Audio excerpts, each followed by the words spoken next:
Kada adlaw mga birthday. Nakaroon mo pinakamin nga birthday nimo.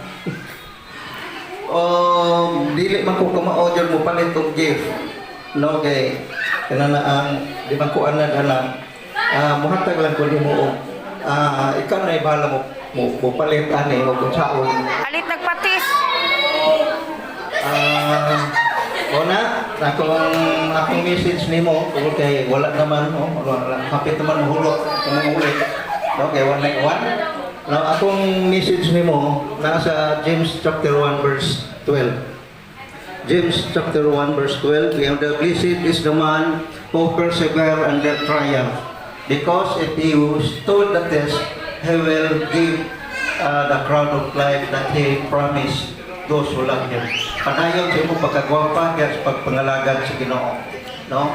Padayon, unsa man ang nasa to ang palibot karon sa konsensya sa atong palibot, dili man maayo dili, pero dili na may makapugong sa to ang pagpangalagad sa Ginoo. Kaya ang Luke chapter 11 verse 28, blessed is he who hear the words and obey.